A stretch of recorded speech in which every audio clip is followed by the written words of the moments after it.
आज हम जिस बारे में बात करने जा रहे हैं वो है प्रेगनेंसी टेस्ट। प्रेगनेंसी टेस्ट एक लेमन टर्म है। एक्चुअली साइंस में प्रेगनेंसी टेस्ट कोई टर्म नहीं है।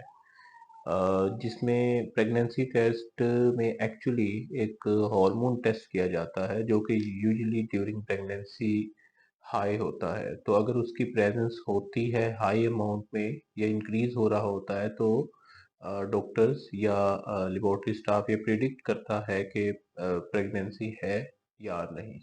तो ये एक मिसनोमर है बेसिकली। और जो बीटा एचसीजी, एक आपने टेस्ट का नाम सुना होगा, HCG, human chorionic gonadotropin hormone, basically ये शो करता है। प्रेगनेंसी टेस्ट ये शो नहीं करता कि फीटस है कि नहीं। प्रेगनेंसी टेस्ट इस हार्मोन की अमाउंट को शो करता है। ठीक है। और यूजुअली कब डिटेक्टेबल होता है तो 5 weeks after last menstrual period, HCG begins to rise rapidly in urine and attains peak level at 10 weeks of gestation. Okay, so 5 से पहले वीक्स में, फोर्थ वीक में और end of the fourth week में इसकी अमाउंट बहुत weekly positive ये test show होता है। तो जब आप इसका पूरा मैकेनिज्म या फिजियोलॉजी की तरफ जाएंगे तो आप अंडरस्टैंड करेंगे कि ये क्यों फिफ्थ वीक में ही ज्यादा हो रहा है। ठीक है। जिस तरह मैंने बताया कि प्रेगनेंसी टेस्ट क्या है, एक मिसनोमर है। एक्चुअली इसमें आप बीटा एचसीजी को मेजर करते हो और दूसरा इसकी प्रोडक्शन 10 डेज बाद शुरू हो जाती है, लेकिन 10th वीक में ये पीक पे चली जाती है और डिटेक्टेबल अमाउंट जो है at end of the fourth week और फिफ्थ वीक में स्टार्ट हो जाती है। ठीक है। और यूजुअली लेबोरेटरी में जिस नाम से ये टेस्ट किया जाता है और एक लेमैन को जिस नाम से ये टेस्ट पता है वो होता है प्रेगनेंसी टेस्ट। तो अगर हिस्ट्री से बात करें, हिस्ट्री से ओवरव्यू करेंगे, हिस्ट्री में ये पहले प्रीवियसली इसको टेस्ट कैसे किया जाता था, ये किस तरह प्रेगनेंसी प्रिडिक्ट की जाती थी। तो उसका बड़ा आसान सा और सिंपल सा तरीका ये था कि डिफरेंट एनिमल्स को यूज़ किया जाता था और उनको एक जिस भी वुमेन का यूरिन टेस्ट करना होता था उसके यूरिन को उनमें इंजेक्ट किया जाता था। तो अगर 1928 में जोंडेक ने जो टेस्ट किया था उसके अंदर माइस में 1 डे ओल्ड माइस के अंदर इंजेक्ट किया जाता था, तो अगर इंजेक्शन के बाद माइस की डेथ हो जाती थी तो प्रेगनेंसी पॉजिटिव प्रिडिक्ट कर दी जाती थी। इसी तरह 1931 में फ्राइडमैन ने फीमेल रैबिट में ये टेस्ट किया था। उनको भी इंजेक्ट किया, 48 आवर्स के अंदर उनकी ओवरीज को एग्जामिन करके उसने कंक्लूजन निकाला। इसी तरह बेलबरी टेस्ट भी 1934 में, वो भी एनिमल्स में था। इसी तरह अगर आप बात करें कि आपके सामने rat ovarian hyperaemia test of Frank and Berman भी था। एंड लास्टली मेल टोड को यूज करके भी कुछ लोगों ने इसको गैली मनीनी ने इसको टेस्ट किया था। तो उनके अंदर बेसिकली हर चीज, हर में अंदर हर एनिमल में फीमेल यूरिन का टेस्ट इंजेक्ट किया जाता था। तो अकॉर्डिंग टू डिफरेंट क्राइटेरिया उनको डिटेक्ट किया जाता था। कुछ में ओवरीज को डिटेक्ट किया जाता था, ओवरीज में चेंजेस क्या आई हैं, कुछ में एनिमल की डेथ रिपोर्ट होती थी तो पॉजिटिव प्रेगनेंसी मानी जाती। अब अगर बात की जाए मॉडर्न टेस्ट में, इसको लेबोरेटरी में सिंपली यूज किया जाता है। इसकी डिफरेंट किट्स अवेलेबल है। और अगर प्रिंसिपल बेसिक पैटर्न की बात की जाए या प्रिंसिपल पैटर्न की बात की जाए तो वो हमारे पास हीम एग्लूटिनेशन इनहिबिशन टेस्ट होता है। सेकेंडली लेटेक्स पार्टिकल यूज किए जाते हैं एग्लूटिनेशन इनहिबिशन को चेक करने के लिए। फिर रेडियो इम्यूनोसेज हैं। इसी तरह इलाइजा एक टेक्निक है। अब इलाइजा और रेडियो इम्यूनोसेज का पैटर्न वही है जो एक जनरल रेडियो इम्यूनोसे और इलाइजा का पैटर्न है। इसकी वीडियोस आपको जल्द ही मिल जाएंगी। लेकिन लेटेक्स पार्टिकल एग्लूटिनेशन इनहिबिटेशन टेस्ट ज्यादातर यूज किया जाता है प्रेगनेंसी या बीटा एचसीजी की प्रेजेंस को चेक करने के लिए, और ये सबसे कॉमन मेथड है आज। सो अगर हम बात करें कि लेटेक्स एग्लूटिनेशन इनहिबिशन टेस्ट क्या है, तो ये क्वालिटेटिव होता है, ये सेमी क्वांटिटेटिव मेथड भी आप इसको कह सकते हैं। क्वालिटेटिव मेथड का मतलब ये है कि आपको सिर्फ ये बताएगा कि पॉजिटिव है या नेगेटिव है, आपको ये नहीं बताएगा कि कितना ड्यूरेशन हो चुका है प्रेगनेंसी को जो है कंसीव किए हुए। लेकिन सेमी क्वांटिटेटिव मेथड भी कहा जाता है कि सम हो कुछ टेस्ट, कुछ पैटर्न ऐसा भी है जिसमें ये कुछ हो सम हाउ प्रिडिक्ट भी कर सकते। तो अगर आप बात करें कि इस टेस्ट में जो कि qualitative latex agglutination inhibition method है, इसके अंदर क्या रिएजेंट्स यूज होते हैं। सो ये आपके सामने प्रोसीजर तो मेंशन है, लेकिन इसमें से ही आप रिएजेंट्स को नोट करें। तो anti beta human chorionic gonadotrophin antibodies जो कि कमर्शियली प्रिपेयर्ड अवेलेबल है, और ये प्रिपेयर किसमें की जाती है, तो कमर्शियली ये माउस में से प्रिपेयर करके दी जाती है, ठीक है। उसके बाद सस्पेंशन होती है पॉलीस्टायरीन लेटेक्स पार्टिकल्स की। तो ये दो बहुत इंपॉर्टेंट रिएजेंट है जो इसमें यूज होते हैं। तो अगर बात करें उसके बाद कि इसका प्रोसीजर क्या है, लेकिन प्रोसीजर से पहले मैं एक और चीज मेंशन करना चाहूंगा कि इन चीजों की स्टेबिलिटी के लिए जरूरी है इन रिएजेंट की इनकी प्रॉपर स्टोरेज की जाए। तो 2 to 8 डिग्री तक इनकी स्टोरेज की जाती है, इनको फ्रीज करना अलाउड नहीं होता, उससे ये अपनी स्टेबिलिटी खो देते हैं, ठीक है। तो अगर हम इसके प्रिंसिपल की बात करें तो प्रिंसिपल इसका कहता है कि Fortel slide test for pregnancy utilizes the principle of latex agglutination inhibition. The urine samples to be tested is first mixed with the antibody reagent containing antibodies directed against the beta subunit of HCG. Then HCG coupled latex reagent is added and the mixture is allowed to react. When the urine specimen is from a non-pregnant woman and does not contain HCG, the anti-beta HCG monoclonal antibodies will be free to react with the latex coupled HCG causing agglutination. Okay, so ये बड़ा आसान से लफ्जों में ये बात बताना चाहूंगा कि जो एंटीबॉडीज आप को कमर्शियली अवेलेबल हैं, आप सबसे पहले एक फीमेल का यूरिन जिसको आपने टेस्ट करना है उसके फ्यू ड्रॉप्स को मिक्स करते हैं कमर्शियली अवेलेबल एंटीबॉडीज के साथ, एंटी बीटा एचसीजी के अगेंस्ट एंटीबॉडीज है, ओके। सो जब एंटीबॉडीज उसके साथ अगर तो बीटा एचसीजी हार्मोन यूरिन में होगा तो एंटीबॉडीज बाइंड कर जाएंगी एचसीजी के साथ, जिससे फ्री एचसीजी नहीं होगा, रहेगा। तो जब आप लेटेक्स पार्टिकल को ऐड करेंगे तो लेटेक्स पार्टिकल जो है वो एग्लूटिनेट नहीं करेंगे, क्योंकि एंटीबॉडीज एचसीजी के साथ बाइंड हो चुकी हैं, तो लेटेक्स पार्टिकल फ्री रहेंगे। इसका मतलब ये होगा कि एंटीबॉडीज एचसीजी के साथ बाइंड कर दी हैं और एचसीजी प्रेजेंट था। तो इसका प्रोसीजर अगर बात करें, ये इंटरप्रिटेशन में बात दोबारा से करेंगे, लेकिन अभी हम बात करें तो आपने 1 ड्रॉप ऑन ग्लास स्लाइड रखना है किसका, यूरिन का, add 1 drop of anti beta HCG antibodies जो कि कमर्शियली अवेलेबल आपके पास है, आप वो डालेंगे। उसके बाद आप क्या करेंगे कि स्टिक के जरिए उसको मिक्स करेंगे। मिक्स करने के बाद आप उसके ऊपर दूसरा रिएजेंट डालेंगे जो कि बेसिकली लेटेक्स रिएजेंट है, और स्टॉप वॉच को तैयार स्टार्ट करेंगे। आफ्टर 3 मिनट्स ऑफ मिक्सिंग आप ऑब्जर्व करेंगे कि एग्लूटिनेशन है या सो अगर आप टाइटल में ही फोकस करें तो वो ये शो करता है एग्लूटिनेशन इनहिबिशन, यानी कि अगर एग्लूटिनेशन नहीं होगी तो एचसीजी प्रेजेंट होगा, और अगर एग्लूटिनेशन होगी तो बीटा एचसीजी नेगेटिव था। Let's summarise it. तो आप इसको इंटरप्रेट ऐसे करोगे कि जब आपने एंटीबॉडीज ऐड की थी जो कि बात प्रिंसिपल में हो चुकी थी, तो अगर एचसीजी, आप चले दोनों सिनेरियो में बात करते हैं। पहली बात करते हैं non HCG non pregnant women, कह लें नॉन प्रेग्नेंट वुमेन की बात करते हैं। जब उसके यूरिन को टेस्ट किया जाएगा तो उसमें आप 1 ड्रॉप में एंटीबॉडीज ऐड करेंगे तो एचसीजी नहीं है, तो एंटीबॉडीज बाइंड नहीं करेंगे।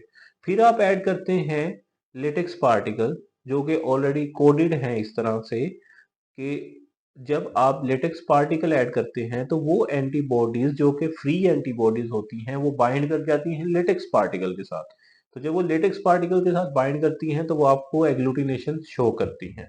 तो ये जो एग्लूटिनेशन का शो होना ये बताता है कि इसमें फ्री या बीटा इसमें फ्री एचसीजी या कोई ऐसी चीजें प्रेजेंट नहीं थी, तभी एग्लूटिनेशन या फ्री एंटीबॉडीज प्रेजेंट थी, एग्लूटिनेशन हो गई। लेकिन ऑन द अदर हैंड अगर प्रेग्नेंट वुमेन में देखा जाए तो एचसीजी की अमाउंट जो होगी उसके साथ एंटीबॉडीज बाइंड करेंगी जो रिएजेंट से आ रही हैं।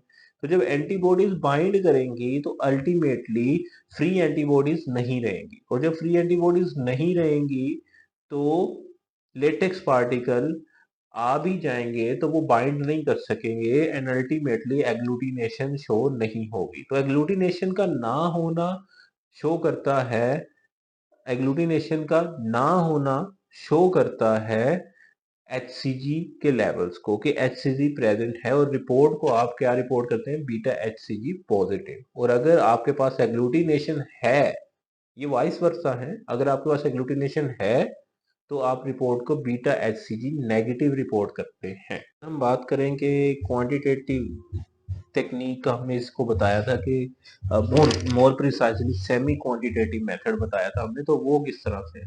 तो अगर कहे कि हम सेमी क्वांटिटेटिव मेथड है तो मैयर तो हम उसको कैसे चेक करते हैं। आपने 24 और यूरिन सैंपल लेना है, तो मैयर वॉल्यूम ऑफ 24 और यूरिन सैंपल 24 घंटे का आपने जो भी रिकमेंडेशन है उसके मुताबिक उसका वॉल्यूम देखा, और फिर using isotonic saline prepare progressive dilution from an aliquot of collected urine sample 1 2 1 4 1 8 and so on.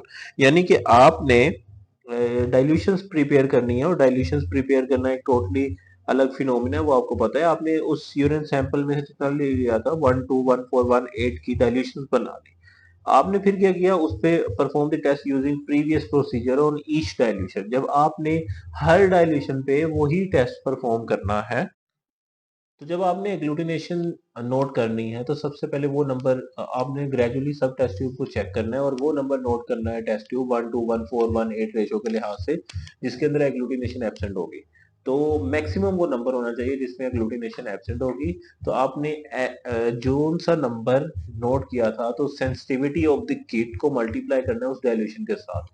तो सेंसिटिविटी ऑफ द किट जो है वो मैनुअल के ऊपर मेंशन होती है, जो भी आपको किट इसलिए दी जाएगी तो डिफरेंट यूनिट्स में होती है। तो आपने उसको डाइल्यूशन वो नंबर जिसके अंदर मैक्सिमम जिसमें आपको एग्लूटिनेशन एब्सेंट मिली, फॉर एग्जांपल 1 2 में थी, 4 में थी, 6 में थी, तो आपका ऐसा कोई भी नंबर था जिसमें नहीं थी, वो वाला नंबर आपने नोट करना है और उसको आपने सेंसिटिविटी ऑफ द किट के साथ मल्टीप्लाई कर देना है। तो आपके पास सेमी क्वांटिटेटिव मेथड के अकॉर्डिंग एक वैल्यू जनरेट होगी, वो वैल्यू शो करेगी बीटा एचसीजी की वैल्यू को उस डे पे जिस डे पे आपने सैंपल कलेक्ट किया। तो अब हम कुछ एडिशनल बातें डिस्कस करेंगे, और उन एडिशनल बातों में सबसे इम्पोर्टेंट बात यह है कि ये बात बिल्कुल गलत है कि जब पेशेंट या कोई भी फीमेल प्रेग्नेंट होगी तब ही उसमें बीटा एचसीजी पॉजिटिव आएगा, या इवन सम टाइम मेल में भी बीटा एचसीजी की वैल्यू हाई होती है। तो आपको ये याद रखना है कि कुछ अदर कंडीशंस भी हैं जिसमें बीटा एचसीजी पॉजिटिव या ज्यादा आ सकता है, लेकिन उसका हरगिज मतलब ये नहीं है कि वो फीटस प्रेजेंट है या प्रेगनेंसी पॉजिटिव है। ओके, तो वो बीटा एचसीजी की वैल्यू होगी। जैसे कि अगर कोई हाइडाटिफॉर्म मोल बन जाता है और कोरियोकार्सिनोमा की कंडीशन है, इसी तरह मेल के अंदर टेस्टिक्यूलर ट्यूमर होता है, तो उन सब में बीटा एचसीजी टेस्ट पॉजिटिव आने के चांसेस बहुत ज्यादा होते हैं। ठीक है, तो beta HCG more than 250 unit per ml after 110 days shows any pathological condition। Okay, so एक अपर लिमिट भी है। हो सकता है, हाँ ये बात भी ठीक है कि with pregnancy along with pregnancy कोई अदर कंडीशन हो जिसके साथ बीटा एचसीजी की वैल्यू बहुत ज्यादा हाई आ रही हो, तो ऐसा भी पॉसिबल होता है। ठीक है, तो दूसरी बड़ी बात यह कि आप इस टेस्ट के लिए सिर्फ यूरिन का सैंपल यूज करेंगे, क्योंकि जो एंटीबॉडीज डायरेक्टली बनाई गई है वो वाली एंटीजन स्पेसिफिकली यूरिन से आ रही है। Results should be correlated with the clinical and the radiological finding। Definitely अगर और एक और चीज, अगर कोई एक्टोपिक प्रेगनेंसी है या कोई ऐसी चीज है तो उसके अंदर भी चांसेस होते हैं कि बीटा एचसीजी की वैल्यू बढ़ जाए लेकिन रेज हो जाए, लेकिन जब रेडियोलॉजिकल फाइंडिंग्स देखी जाती हैं तो उसमें फीटस नजर नहीं आता। तो डेफिनेटली इन चीजों को कुछ क्लिनिकली कोरिलेट करके प्रेगनेंसी आइदर नॉर्मल है और जो है एक्टोपिक प्रेगनेंसी है उसको रूल आउट किया जाता है। अब सबसे कॉमन बात ये है, ये तो मैंने आपको एक टेस्ट बता दिया कि ग्लास लाइट के ऊपर एक ड्रॉप, फिर दूसरा ड्रॉप, फिर तीसरा। It's a very lengthy procedure.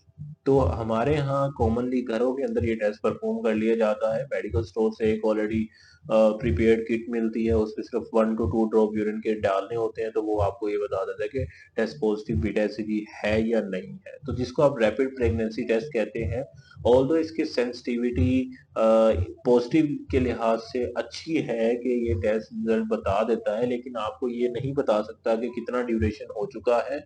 और दूसरी तरफ कि क्या सिर्फ फीटस प्रेजेंट है या कोई और पैथोलॉजी है, तो ये बहुत सारी इसकी लिमिटेशंस भी है। तो लेकिन उससे पहले कि ये टेस्ट काम कैसे करता है इसको भी आपको समझना जरूरी है। वो जो एक स्ट्रिप है वो बेसिकली फिल्टर पेपर की स्ट्रिप होती है, ठीक है। इसको जिसको यूज किया जाता है उसके ऊपर ऑलरेडी एक प्रिंसिपल काम कर रहा होता है जिसको कहा जाता है एंटीबॉडी एंटीजन इंटरेक्शन। यानी कि जिस तरह आपने पहले देखा कि एंटीबॉडीज बाइंड कर रही थी एंटीजेंस के साथ, तो इसका मतलब ये होता है कि ये टेस्ट डिवाइस भी स्पेसिफिक एंटीबॉडीज इसके अंदर इनकॉर्पोरेट रखती है, अपने अंदर इनकॉर्पोरेट रखती है, जो कि एचसीजी के साथ बाइंड करनी होती है। Got it. तो अगर एंटीबॉडीज इस फिल्टर पेपर पर इनकॉर्पोरेटेड हैं तो कोई बीटा एचसीजी एचसीजी ऐसा आ जाता है इसके ऊपर, अगर जिसमें यूरिन ऐसा आता है जिसमें एचसीजी प्रेजेंट होता है, तो एचसीजी इन एंटीबॉडीज के साथ बाइंड कर जाता है, क्योंकि एंटीबॉडीज एचसीजी के अगेंस्ट ही बनी है। तो जब बाइंडिंग हो जाती है तो उसके बाद जो इसी के अंदर लेटेक्स बीड्स हैं और जो कलर्ड पार्टिकल्स हैं, वो क्या करते हैं, वो कलर्ड पार्टिकल्स डिवाइस के अंदर हैं, तो जब बाइंडिंग होती है तो कलर्ड पार्टिकल्स जो हैं वो कलर चेंज करते हैं। When a urine sample containing HCG is applied, the HCG is the simple bind to these antibodies। ठीक है। यानी कि सिंपल सी बात ये है कि ये एंटीबॉडीज टिपिकली कलर पार्टिकल से बाइंड होती हैं, वो लेटेक्स पार्टिकल भी हो सकते हैं, कुछ कोलाइडल गोल्ड के पार्टिकल भी होते हैं। तो जब एंटीजीन बाइंड करता है तो कलर चेंज होता है कम्प्लेक्स का, जब कम्प्लेक्स का कलर चेंज होता है तो अल्टीमेटली पॉजिटिव रिजल्ट शो होता है। और डिटेल में अगर बात करें इस टेस्ट की, तो अगेन वही बात है, test work through a lateral flow immunoassay where urine flows through a membrane containing immobilised antibodies. वही बात है कि इमोबिलाइज्ड एंटीबॉडीज ऑलरेडी कोटेड है, इनके ऊपर खास किस्म का कलर या क्रोमोजिन ऐड हुआ होता है लेटेक्स के पार्टिकल्स के साथ। तो अगर एंटीजन एंटीबॉडी का इंटरेक्शन होता है तो कलर चेंज होने की वजह से वहां पर डबल लाइन अपीयर होती है। तो जो कलर चेंज होना है, वो जो कलर चेंज हमें नजर आता है वो शो करता है कि एचसीजी बाइंड हो चुका है एंटीबॉडीज के साथ। तो एचसीजी का एंटीबॉडीज के साथ बाइंड होना पॉजिटिव रिजल्ट को शो करता है। तो अगर हम इसके रिजल्ट या इंटरप्रिटेशन की बात करें तो इसका मतलब ये है कि अब हम इंटरप्रिटेशन की बात कर रहे हैं रैपिड टेस्टिंग की, तो उसमें आप देखेंगे कि आपके पास कलर चेंज लाइंस की फॉर्म में होगा। अगर आप इसे नेक्स्ट स्लाइड पर देखेंगे तो आपको पता चलेगा कि होता क्या है कि एक्चुअली अगर सैंपल दो जगहों पर लाइन का अपीयर होना पॉजिटिव सैंपल में जरूरी है, लेकिन नेगेटिव सैंपल में उस स्ट्रिप के ऊपर एक जगह पर लाजमी ये अपीयर होगी लाइन, यानी कि वो होती है कंट्रोल रीजन। तो अगर यूरिन सैंपल डाला गया है और सैंपल को डिटेक्ट कर लिया है उसने, किट में कोई फॉल्ट नहीं है और सैंपल भी यूरिन था कोई और नहीं था, तो वो इसी तरह आना चाहिए कि उसमें कंट्रोल की लाइन लाजमी अपीयर होगी, सिंगल लाइन अपीयर होगी जिसकी सी से मेंशन किया जाता है। बट प्रॉब्लम ये है कि अगर दूसरी लाइन अपीयर नहीं होती तो इसका मतलब ये है कि टेस्ट आपका नेगेटिव है लेकिन परफॉर्म सही हुआ है। अगर कंट्रोल की लाइन है, लेट मी क्लियर, अगर कंट्रोल की लाइन सिंगल लाइन अपीयर होती है सी की लाइन, तो इसका मतलब होता है आपका टेस्ट सही परफॉर्म हुआ है, सैंपल ठीक था, ड्रॉप ठीक थे, सब कुछ ठीक था, लेकिन और टी की जगह पर लाइन मेंशन नहीं है तो इसका मतलब है टेस्ट नेगेटिव है, एचसीजी प्रेजेंट नहीं है, प्रेगनेंसी नहीं है। और अगर हम बात करें कि उसी स्ट्रिप पर सी की वैल्यू भी नजर आए और टी की वैल्यू भी नजर आए, टेस्ट भी पॉजिटिव है और सी की वैल्यू ने भी कलर चेंज किया, वो भी लाइन पॉजिटिव है, तो इसका मतलब है बीटा एचसीजी प्रेजेंट है। तो आप कहते हो एचसीजी है जिसको आप पॉजिटिव रिजल्ट शो करते हो। ठीक है। और अगर हम बात करें कि सिर्फ टी में लाइन है और सी में लाइन नहीं है, तो डेफिनेटली ये कोई फॉल्स पॉजिटिव रिजल्ट है, क्योंकि सी का मतलब ये है, सी में लाइन ना आने का मतलब ये है कि टेस्ट सही से परफॉर्म ही नहीं किया गया। You have to repeat the test with any other kit. आप इसी किट को भी दोबारा यूज नहीं कर सकते, तो ये बात आपने याद रखनी है। रैपिड टेस्ट ये आपके सामने आप देख सकते हैं फॉर एग्जांपल, तो आपके पास डबल लाइन जो है वो पॉजिटिव को शो करती है। अगर जो है एक लाइन होगी और वो सी की लाइन होगी, तो आप उसको कहेंगे कि ये टेस्ट सही परफॉर्म हुआ है और नेगेटिव है। लेकिन अगर आपके पास दोनों लाइनें हैं तो टेस्ट पॉजिटिव है। और अगर आपके पास सिर्फ टी की लाइन है और सी में लाइन नहीं है, तो आप कहेंगे टेस्ट सही परफॉर्म हुआ ही नहीं है, लेकिन आप पॉजिटिव शो नहीं कर सकते उसको। तो रैपिड टेस्टिंग की कुछ लिमिटेशंस भी होती हैं, और वो लिमिटेशंस यही हैं कि आपके पास वो वैल्यू नहीं बताएगा, आपको पैथोलॉजिकल कंडीशन के बारे में नहीं बताएगा, आपको सिर्फ प्रेजेंस या एब्सेंस ऑफ बीटा एचसीजी के बारे में तो बता सकता है। तो ये इम्पोर्टेंट बैकग्राउंड या नॉलेज था अबाउट प्रेगनेंसी टेस्ट। तो जब भी आप प्रेगनेंसी टेस्ट या को परफॉर्म या उसको करें, तो ये बात याद रखिए कि इसका मतलब हरगिज नहीं है कि जी आपके हर केस में प्रेगनेंसी प्रेजेंट है। ठीक है। अब आपने इसको ये भी मेंशन, आप मोस्ट ऑफ द लेबोरेटरीज यही मेंशन करती हैं बीटा एचसीजी पॉजिटिव या नेगेटिव और फिर उसकी वैल्यूज। तो आइडियल वे भी यही है। बाकी पैथोलॉजी है या वाकई ही फीटस प्रेजेंट है, तो ये रेडियोलॉजिकल फाइंडिंग्स और विद क्लिनिकल एग्जामिनेशन इसको कोरिलेट करके पेशेंट को बताया जाता है।